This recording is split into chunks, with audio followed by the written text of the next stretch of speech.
اعوذ باللہ من الشیطان الرجیم بسم اللہ الرحمن الرحیم رب اشرح لی صدری ویسر لی امری واحلل عقدۃ من لسانی یفقہوا قولی اللہم صلی علی محمد وعلی آل محمد۔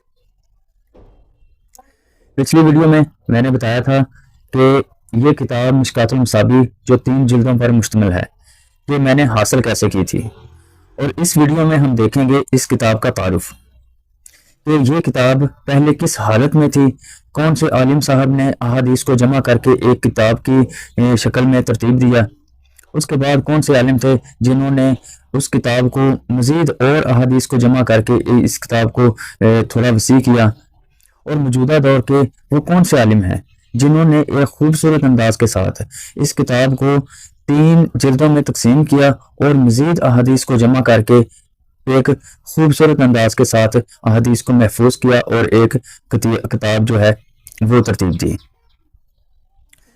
اور آئندہ انشاءاللہ آنے والی میری ویڈیو جو ہیں وہ اسی موضوع پر ہوں گی کہ اس کتاب میں جو باب ہیں، جو چھوٹی چھوٹی کتابیں بنائی گئی ہیں، ان کتابوں میں کیا بات ہو رہی ہے، ہمارے لیے حکم کیا ہے، تاکہ جو لوگ اس کتاب کو پڑھ نہیں پاتے وقت کی کمی کی وجہ سے یا کوئی اور وجہ ہو سکتی ہے، یا پھر وہ لوگ جو اس کتاب کو پڑھتے تو ہیں، احادیث کی کتابوں کو پڑھتے تو ہیں، لیکن ان کو سمجھ نہیں آتی کہ اس میں ہمارے لیے میسج کیا ہے، ہمیں حکم کیا دیا گیا ہے۔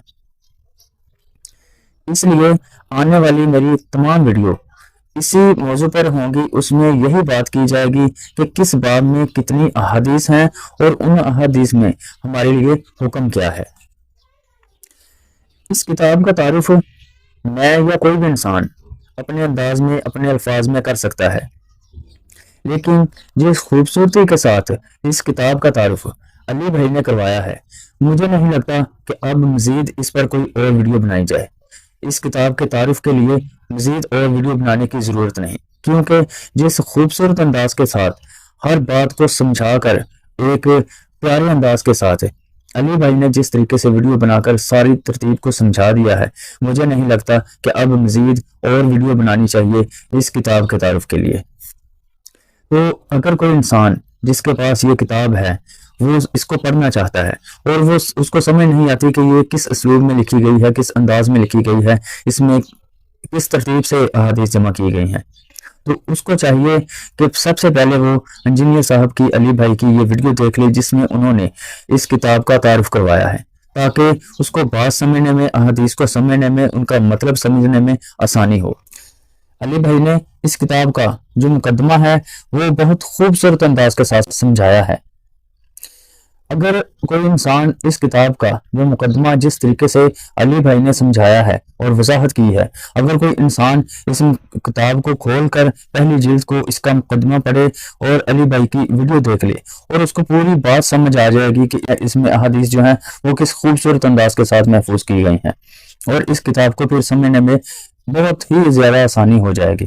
تو اس لیے میں ہر ایک کو یہی کہوں گا کہ آپ اس کتاب کے مقدمے کو سمجھنے کے لیے، کیونکہ اس کا مقدمہ سمجھنے کے لیے ہر عام بندے کو سمجھ نہیں آتا، تو اس کو سمجھنے کے لیے، اس کا مقدمہ سمجھنے کے لیے ہر کسی سے میں یہی کہوں گا کہ آپ یہ کتاب کھولیں، اس کا مقدمہ کھولیں اور اس کو ساتھ ساتھ پڑھیں، اور اس کے بعد علی بھائی کی یہ ساتھ ویڈیو دیکھیں تاکہ اس کے مقدمے کو سمجھنے میں آسانی ہو جائے، اور آگے پھر جو بھی ہم احادیث یا جو بھی باب پڑھیں گے اس میں ہمیں پڑھنے میں اور سمجھنے میں آسانی ہو جائے گی کہ ہمارے لیے اس میں میسج کیا ہے، ہمارے لیے حکم کیا ہے۔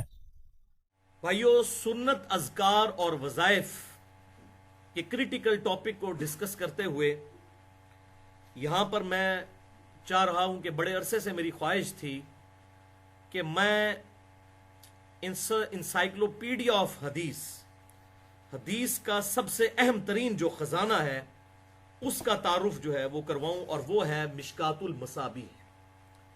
یہ انسائکلوپیڈیا آف حدیث ہے، حدیث کا خزانہ، اور الحمدللہ یہ اتنی زبردست کتاب ہے کہ اس کتاب کو پڑھنے کے بعد آپ کو دنیا میں کسی حدیث کی کتاب کی حاجت ہی نہیں رہے گی۔ ایون بخاری اور مسلم کی جو بھی کریٹیکل احادیث ہیں وہ اس مشکوٰۃ کے اندر کور ہوئی ہیں۔ تو اس کا انشاءاللہ میں آج ڈیٹیل تعارف عرض کروں گا، اور مشکوٰۃ کو میں نے نام دیا ہے انسائکلوپیڈیا آف حدیث کا خزانہ۔ جیسے ورلڈ انسائکلوپیڈیا ہے، ویکیپیڈیا اور مختلف ہیں، اس طرح حدیث کا انسائکلوپیڈیا جو ہے یہ مشکات المصابیح ہے.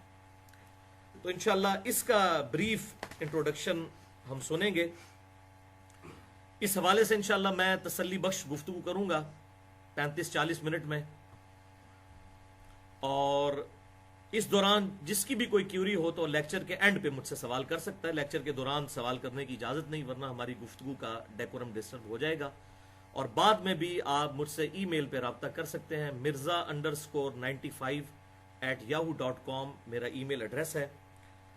بھائیو، مشکات المصابیح کے انٹروڈکشن اور تعارف کے حوالے سے انشاءاللہ میں کل 5 علمی پوائنٹس ڈسکس کروں گا ایک انٹلیکچول ترتیب کے ساتھ، تاکہ ہمیں اس کتاب کی اہمیت کا پتہ چل جائے کہ یہ کتنی اہم کتاب ہے. اور آج کے ماڈرن دور کے اندر جب کہ لوگوں کے پاس اتنا ٹائم نہیں ہوتا کہ وہ ساری حدیث کی کتابیں پڑھیں، تو تقریباً 13 کتابوں کا یہ خلاصہ ہے، یہ نوٹس ہیں حدیث کے، انسائکلوپیڈیا آف حدیث مشکات المصابیح. تو اس حوالے سے 5 علمی پوائنٹس میں ڈسکس کروں گا. علمی پوائنٹ نمبر 1، مشکات المصابیح حدیث کی سیکنڈری بک ہے. یہ پرائمری کتاب نہیں ہے بلکہ سیکنڈری بک ہے.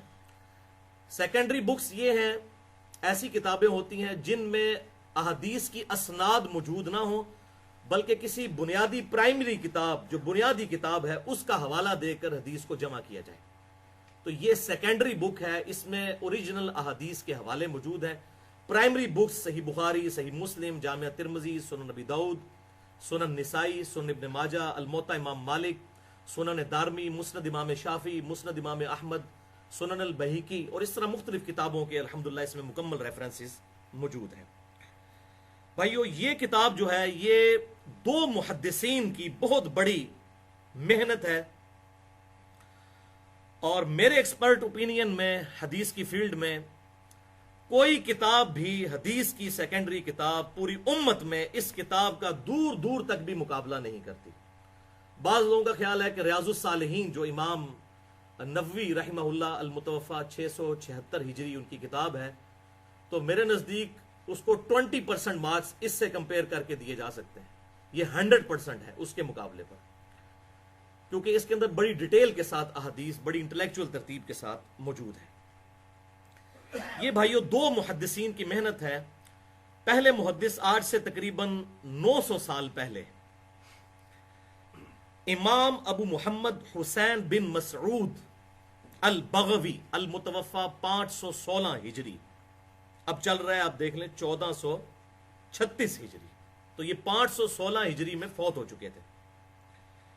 انہوں نے ایک کتاب لکھی تھی، اس کتاب کا نام تھا مصابیح السنہ، سنت کے چراغ. مصباح کہتے ہیں عربی میں چراغ کو. مصابیح السنہ، سنت کے چراغ، سنت کی شمع، کینڈلز آف سنت، یہ انہوں نے کتاب کا نام رکھا تھا. اور امام بغوی رحمت اللہ علیہ نے مختلف ٹاپکس کے اوپر اس میں احادیث جمع کی، مصابیح السنہ اس کتاب کا نام رکھا. اور انہوں نے ہر چیپٹر کے انڈر 2 چیپٹرز بنائے. چیپٹر نمبر 1 بنایا ہر ٹاپک. کتاب الایمان ہے تو ایمان میں 2 چیپٹر، کتاب الصلاح ہے تو صلاح میں 2 چیپٹر، کتاب الطہارہ ہے تو طہارہ میں 2 چیپٹر، کتاب الدعوات ہے تو کتاب الدعوات میں 2 چیپٹرز، جو بڑے بڑے 2 چیپٹرز، 2 فصیلیں بنائی. پہلی فصیل کا نام انہوں نے الصحاح رکھا، اور اس میں صرف صحیح بخاری اور صحیح مسلم کی احادیث جمع کی. یعنی آج ہم جو یہ رونا روتے ہیں کہ بخاری اور مسلم، بخاری اور مسلم، تو یہ ہم نے کوئی نیا راگ نہیں الاپا. یہ 800 سے 900 سال پہلے بھی امت کے محدثین کو یہ بات پتا تھی کہ بخاری اور مسلم کی کیا اہمیت ہے. تو انہوں نے اپنی کتاب میں جو پہلا باب باندھا، ہر چیپٹر کے اندر 2 فصیلیں بنائی. تو پہلی فصل میں الصحاح کا نام دیا اور بخاری اور مسلم کی صرف احادیث لائے، اور کسی کتاب کو انہوں نے اس قابل نہیں سمجھا کہ اس کو پہلی کیٹیگری میں فال کیا جائے. اور دوسری کیٹیگری انہوں نے ہر سب ٹاپک میں الحسان کے نام سے رکھا، جس میں انہوں نے جامع ترمذی، سنن ابی داؤد، سنن نسائی، سنن ابن ماجہ، جو باقی جو 4 کتابیں ہیں کتب 6 میں سے، یہ صحاح 6 کی ٹرم تو غلط ہے، صحاح 6 نہیں ہے، صحیحین ہے. بخاری اور مسلم ہی صحیح ترین کتابیں ہیں. باقی جو 4 کتب ہیں ان کو ہم سنن اربع کہتے ہیں، 4 سنت کی کتابیں. ان میں تقریباً 80% احادیث صحیح ہیں اور 20% ضعیف بھی ہیں. جامعہ ترمذی، سنن ابی داؤد، سنن نسائی اور سنن ابن ماجہ. اور اس کے علاوہ بھی الموطا امام مالک، مسند امام شافعی، مسند امام احمد اور سنن بہیقی، المستدرک للحاکم اور باقی کتابوں سے بھی انہوں نے احادیث کو الحسان سیکنڈ جو ہر چیپٹر کا جو سیکنڈ جو سب چیپٹر تھا اس میں انہوں نے وہ احادیث کو جمع کیا. الحمدللہ. علمی پوائنٹ نمبر 2 بھائیو، امام بغوی رحمہ اللہ نے جو کتاب لکھی مصابیح السنہ، سنت کے چراغ، سنت کی شمع، یہ بڑی اہم ترین کتاب تھی، لیکن اس میں بھی 2 کمزوریاں پائی جاتی تھیں. ظاہر ہے کہ ہر انسان کی کوشش پرفیکٹ تو نہیں ہو سکتی، پرفیکٹ تو پھر صرف اللہ ہی کی کتاب ہے، باقی ساری انسانی کوششیں. تو مصابیح السنہ جو امام بغوی رحمہ اللہ المتوفہ 516 ہجری نے لکھی، اس میں 2 کمزوریاں تھیں. ایک تو انہوں نے جو پرائمری حدیث کی کتاب تھی جس سے انہوں نے احادیث لی، اس کو انہوں نے مینشن نہیں کیا کہ میں یہ حدیث کہاں سے لے رہا ہوں. بس انہوں نے کہا یہ بخاری مسلم سے انہوں نے احادیث لی، لیکن جو حدیثیں ہیں ان کے ساتھ نہیں لکھا کہ یہ بخاری کی ہے، یہ مسلم ہے، یہ متفق علیہ ہے، یعنی اس پہ دونوں متفق ہیں، بخاری اور مسلم شیخین. یہ انہوں نے مینشن نہیں کیا، بس انہوں نے کہا بخاری یا مسلم کسی میں یہ حدیث موجود ہے. اور اسی طریقے سے باقی کتابوں سے جو لی انہوں نے نہیں بتایا کہ جامعہ ترمذی سے لی، سنن ابی داؤد سے لی، نسائی سے، ابن ماجہ سے، انہوں نے نہیں بتایا، ڈائریکٹ احادیث لکھی. اور دوسری کمزوری یہ تھی کہ انہوں نے صحابہ اکرام کے نام مینشن نہیں کیے کہ یہ حدیث کس صحابی سے روایت ہے. ڈائریکٹ انہوں نے لکھا کہ نبی صلی اللہ علیہ وسلم نے ارشاد فرمایا، نہ صحابی کا حوالہ دیا، نہ پرائمری بک آف حدیث کا حوالہ دیا، کوئی حوالہ انہوں نے نہیں دیا. یہ بیسک 2 کمزوریاں تھیں جو اس کتاب کے اندر پائی جاتی تھی. لہٰذا ایک اور مرد مجاہد میدان عمل میں اترے آج سے تقریباً 700 سال پہلے، اور اس نے وہ کام کیا کہ آج تک امت اس احسان کو بھلا نہیں پائی اور آج تک کوئی شخص اس کے ساتھ کی کتاب نہیں لکھ سکا. اور وہ تھے امام ولی الدین محمد بن عبداللہ الخطیب التبریزی المتوفہ 748 ہجری، تقریباً آج سے 700 سال پہلے، کیونکہ اب 1436 ہجری چل رہا ہے. انہوں نے کہا کہ میں یہ 2 کمزوریاں دور کروں گا، اور پھر الحمدللہ انہوں نے بڑی محنت کر کے یہ 2 سکم دور کیے. ایک تو پرائمری بکس آف احادیث کا حوالہ دیا. آپ دیکھیں اس زمانے میں جب سافٹ ویئر بھی نہیں تھے، مکتبہ تو شاملہ نہیں تھا، اتنی محنت کر کے ان ساری احادیث کو تلاش کرنا یہ بہت بڑی جاب ہے. زندگیاں چاہیے اس کام کے لیے. اور یہ کتاب بھی کوئی تھوڑی کتاب تو نہیں، اتنی ہزاروں پر مشتمل احادیث. اس وقت جو مشکات المصابیح ہے اس میں انٹرنیشنل نمبرنگ کے مطابق 6294 احادیث ہیں، وہ آگے میں انشاءاللہ بتا بھی دیتا ہوں.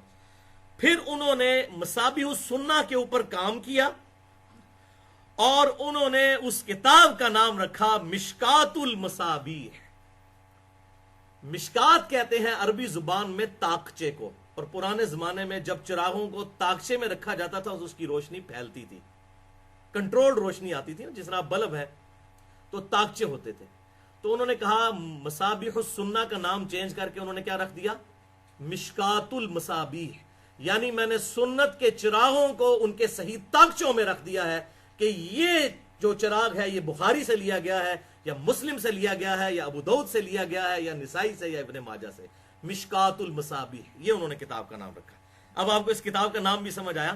مشکات کہتے ہیں تاکچے کو، مصابیح سنت کے چراغ انہوں نے ان تاکچوں میں رکھ دیے تاکہ ان کی روشنی واضح ہو جائے. الحمدللہ. تو اب انہوں نے یہ جو 2 فصلیں تھیں الصحاح اور الحسان کے نام سے، ان کو بھی تبدیل کیا اور انہوں نے 3 فصلیں بنا دی اور اس کو نام دیا فصل اول، فصل دوئم اور فصل سوئم. پہلی فصل، دوسری اور تیسری. یعنی انہوں نے ایک تیسرا سب چیپٹر بھی ہر چیپٹر کے اندر بنا دیا. اور کیا انہوں نے یہ کہ پہلی 2 فصلیں سیم وہی رہنے دیں جو امام بغوی رحمہ اللہ نے مصابیح السنہ میں رکھی تھی، اس کو بالکل انہوں نے چینج نہیں کیا، سوائے اس کے ساتھ انہوں نے لکھ دیا کہ یہ رواہ المسلم، رواہ البخاری، رواہ الترمذی حوالے دے دیے اور صحابہ کے نام مینشن کر دیے. جو 2 سکم تھے مصابیح السنہ میں وہ انہوں نے دور کیے. تو دونوں فصلیں، یعنی اس وقت جو پہلی فصل تھی الصحاح، اس کو فصل اول کا نام دیا، جو الحسان تھی اس کو فصل دوم کا.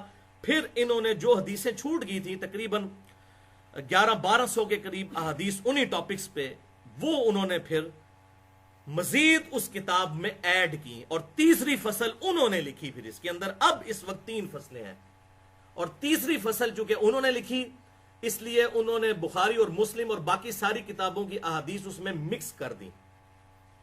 یہ نہیں انہوں نے کیا کہ میں جو بخاری ایڈ کر رہا ہوں یا مسلم اس کو پہلی فصل میں ایڈ کر دوں. انہوں نے اپنے سے گزرے ہوئے امام کا احترام کیا کہ ان کی اپنی کتاب مصابیح السنہ، امام بغوی کی کتاب اپنی اصلی حالت میں رہے، اور یہ جب میری کتاب ہے تو میں اس کتاب میں ایڈیشن کروں تو وہ اپنی اصلی حالت میں قائم رہے.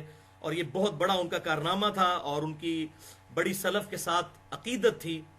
اور کاش شیخ البانی رحمہ اللہ بھی یہی کام کرتے اور لوگوں کی تانے کا ان کو سامنا نہ کرنا پڑتا. ڈاکٹر طاہر القادری صاحب نے بھی کچھ عرصہ پہلے ایک لیکچر شیخ البانی محدث اعظم سعودی عرب کے خلاف ریکارڈ کروایا.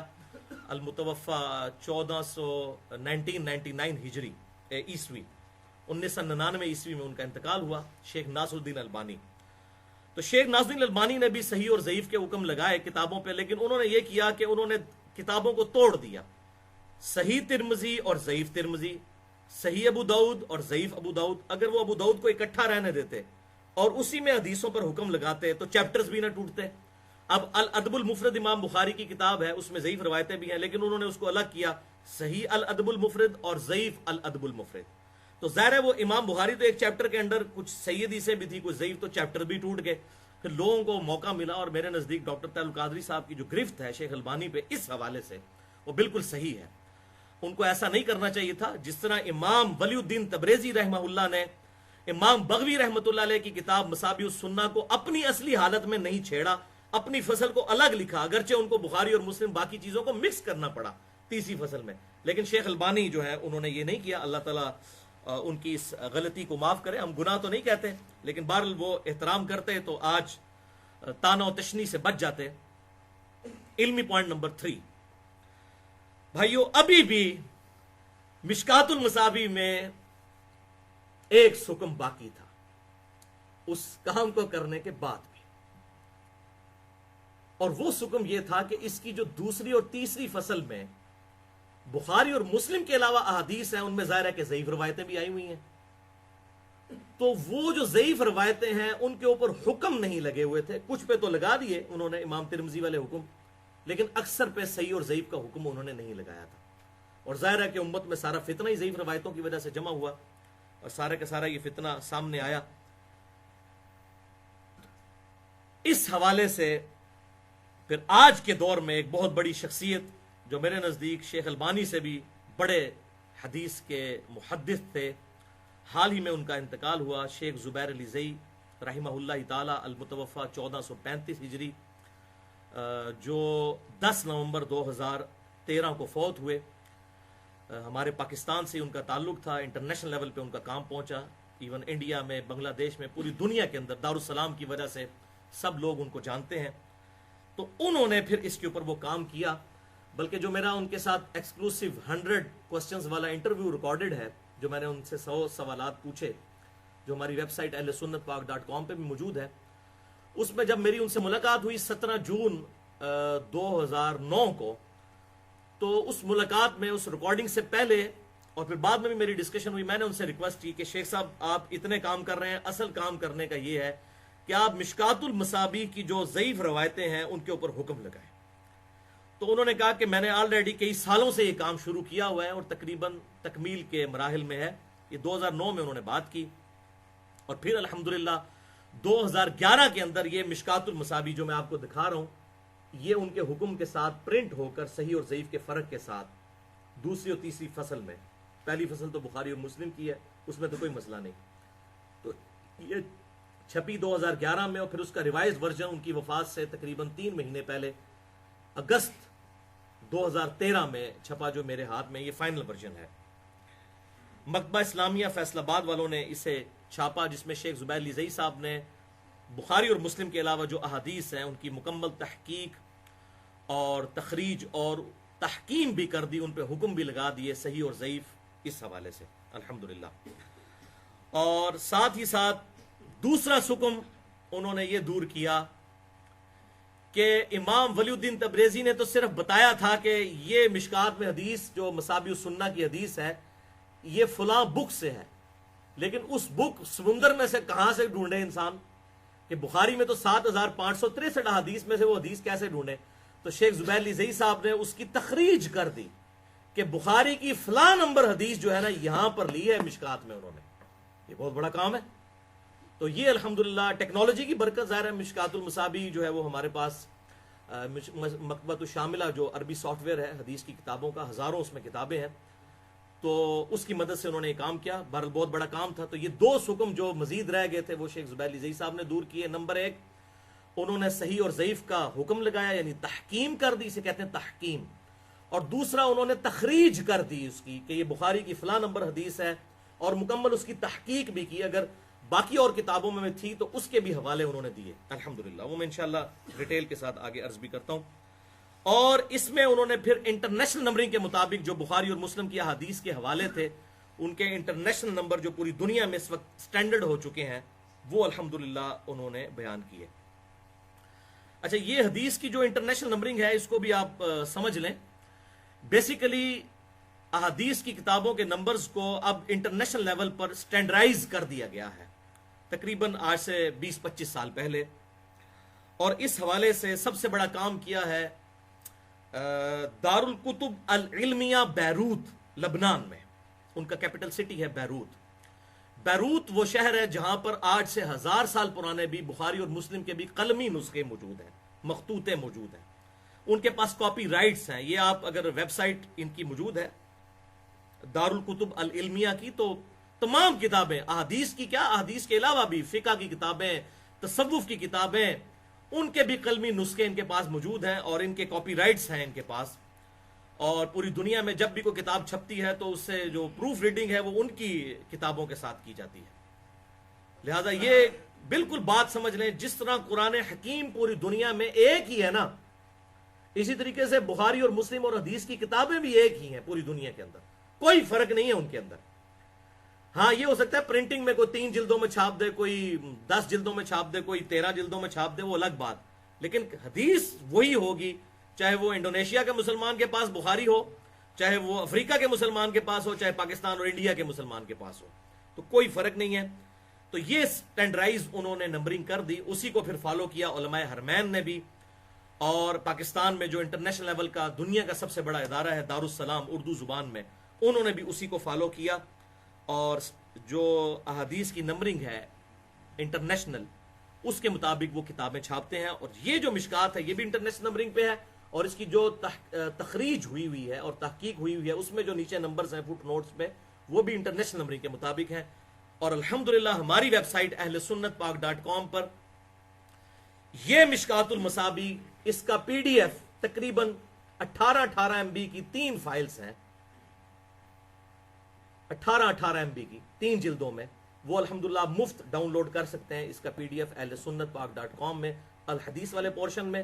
اور تمام میجر جو احادیث کی کتابیں ہیں، کتب ستہ اہل سنت کی جو کتابیں ہیں، بخاری اور مسلم، ابو داؤد، ترمذی، نسائی، ابن ماجہ، وہ سب کی سب انٹرنیشنل نمبرنگ کے مطابق اس پر رکھی ہوئی ہیں. اور یہ بھی بات یاد رکھیں، یہ انٹرنیشنل نمبرنگ کا مطلب یہ نہیں ہے کوئی آج انٹرنیشنل لیول پہ کسی نے کوئی کارنامہ کر دیا ہے. حدیث کی کتابیں وہی ہیں، صرف ان کو نمبر دیے ہیں.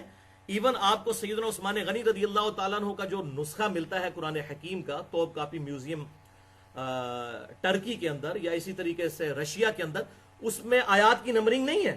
صرف آیات جو ہیں ان کے آگے سرکل بنے ہوئے ہیں یا تا بنی ہوئی ہے، وہاں پر آیات کی نمبرنگ، یہ آیات اور سورتوں کی نمبرنگ بعد میں ہوئی ہے آسانی کے لیے کہ جی فلاں نمبر سورت جو ہے وہ یہ ہے، جی سورہ جو الملک ہے وہ 67 نمبر سورت ہے. یہ آپ صلی اللہ علیہ وسلم نے نمبرنگ نہیں کی تھی، یہ بعد میں کی گئی ہے تو سمجھنے کے لیے. اسی طریقے سے جی سورہ ملک میں 30 آیات ہیں تو ان کی ایک ایک آیت کے اوپر نمبرنگ، آیات کی ڈویژن پہلے ہی موجود تھی، اس پہ نمبر 1 2 3 4 5، یہ نمبرنگ جو ہے یہ بعد میں آسانی کے لیے کی گئی. بالکل اس طریقے سے امام بخاری اور امام مسلم نے اور باقی ائمہ نے جو احادیث کی کتابیں لکھی تھی انہوں نے نمبرنگ نہیں کی ہوئی ہے.